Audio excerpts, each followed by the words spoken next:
안녕하세요, 부티알입니다. 자, 오늘 영상은 앞전에 제가 히피펌을 망하는 이유에 대해서 한번 제가 설명을 드린 적이 있는데, 오늘은 그 2탄 준비했습니다. 거의 1년에 500명, 600분 정도 히피펌을 하면서 제가 느꼈던 부분들은 일단 모발 손상도에 따라서 펌제를 어떻게 조절을 하느냐, 그리고 롯들을 어떻게 선정을 하느냐, 트위스트 방법으로 와인딩을 어떻게 하느냐, 이런 부분들에 있어서 분명히 큰 작용을 하지만 제가 하다 보니까 결국은 근본적인 부분이 해결이 안 되는 거는, 이거는 기술적인 부분이 아니라 어쨌든 제품력이 필요할 수밖에 없겠구나라는 생각이 들더라고요. 자, 그거에 대해서 제가 설명을 좀 드려보겠습니다. 자, 일단 우리가 히피펌을 하게 되면 고객님들이 가장 요구하시는 거는 머리처럼 위에서부터 밑에까지 일률적으로 웨이브가 나왔으면 하시는 부분이에요. 그 부분을 제일 바랍니다. 그리고 두 번째는 밑에 부분보다 위에 쪽 볼륨, 위쪽의 컬감을 더 표현하기를 원하시는데, 제가 해보니까 물론 웨이브가 전체적으로 잘 나오는 것 같아도 세세하게 봤을 때는 윗부분이 아래쪽 부분보다 컬이 굵게 나오더라고요. 굵게 나온다기보다는 굵게 나올 수밖에 없는 상황이었습니다. 자, 왜 그런지 제가 설명을 드릴게요. 우리가 긴 머리에 만약에 히피펌을 한다라고 가정을 했을 때, 히피펌을 하기 이전에도 여러 가지 펌을 하든 염색을 하든 커트를 하든 일단은 모량이 많기 때문에 수술치게 돼 있잖아요.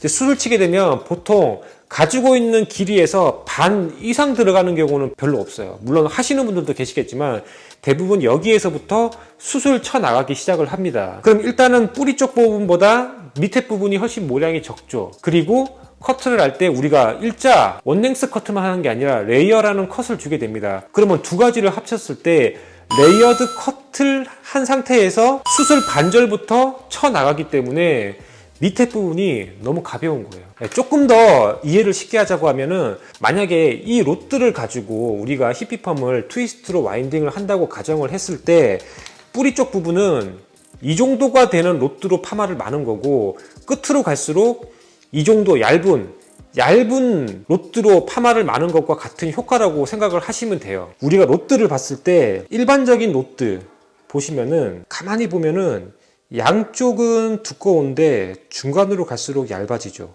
가뜩이나 뿌리 쪽에 모량이 많은데 이 두꺼운 데다가 파마를 말면은 여기는 더 굵게 나오는 거예요.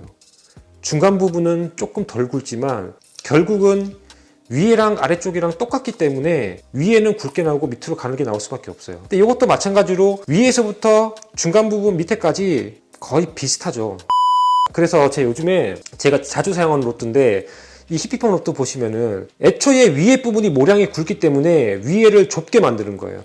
위에를 좁게 만들고 밑으로 갈수록 롯드가 점점 넓어집니다. 이렇게 하면은 어떤 현상이 일어나냐면, 뿌리 쪽에 모발이 굵어서 굵게 나오잖아요. 그 부분은 얇은 롯드 사이즈로 와인딩을 하게 되고, 밑에 모량이 없기 때문에 굵은 사이즈의 롯드로 와인딩을 하기 때문에 위에랑 아래랑 모량 차이가 나더라도 좀 일률적으로 웨이브가 연출될 수 있도록 시술이 가능하더라고요. 제가 왜 이 롯드를 설명을 드리냐면은, 아무리 기술력이 좋아도 기본적인 베이스 자체가 모량 차이가 많이 나기 때문에 위쪽과 아래쪽의 컬이 좀, 물론 똑같이 일률적일 수는 없지만 폭을 줄여야 되는데, 그 폭이 우리가 가지고 있는 일반적인 롯드 가지고는 죽었다 깨어나도 안 되더라고요, 그거는. 그래서 기술력뿐만이 아니라 약간 이런 식의 제품력의 힘을 좀 얻으면은 그 폭을 줄이면서 훨씬 더 고객님이 좀 원하는 스타일대로 최대한 일률적으로 컬을 연출할 수가 있더라고요. 그래서 오늘 영상은 마찬가지예요. 층이 많고 끝쪽에 모량이 많이 좀 쳐져 있는 그 모발에 이 롯들을 가지고 웨이브, 트위스트 펌을 전체적으로 해볼 거예요.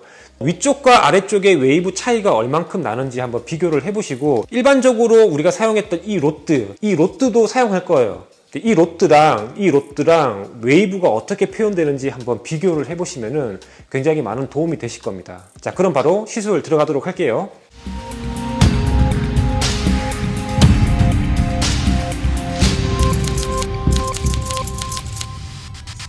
7개월 전 열펌으로 히피펌을 하셨던 상태이셨어요.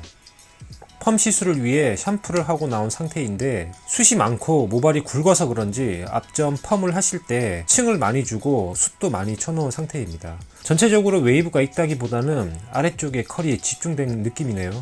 아래쪽은 염색과 펌을 했던 상태이다 보니 히피펌을 시술 전 전처리 PPT로 클리닉을 진행 후 바로 펌을 진행할게요. 히피펌 전용 로드 1, 2호를 사용할 거예요. 이건 길이가 짧은 로드고 위쪽은 긴 로드가 와인딩하기 편해요. 똑같이 1호와 2호를 준비하겠습니다.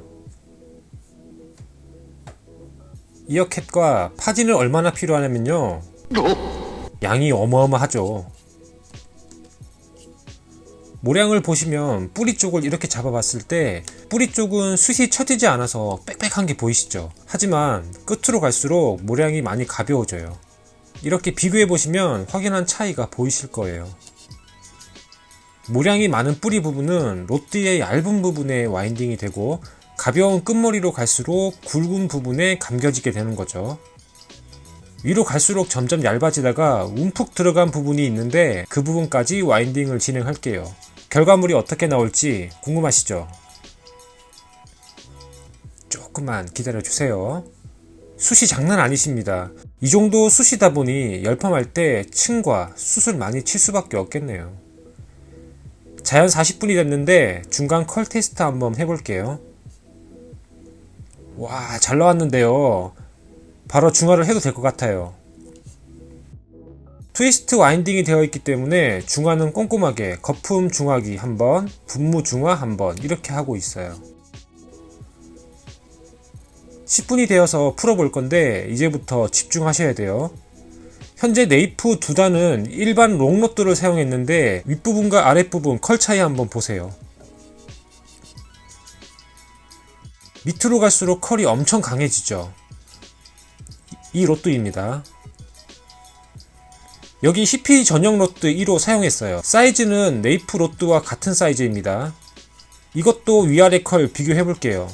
이렇게 한번 보시면은 아래가 많이 가볍지만 웨이브 컬 차이가 심하지 않죠. 로드가 많이 들어가서 로드아웃 하는 것도 시간이 걸립니다. 제일 윗부분 컬도 한번 볼게요.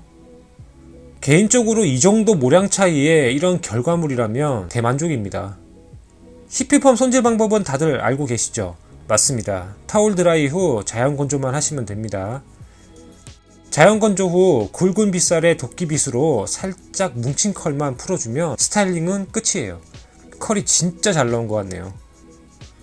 오늘 영상도 도움이 되셨으면 좋겠습니다. 도움이 되셨다면 구독과 좋아요 눌러주세요.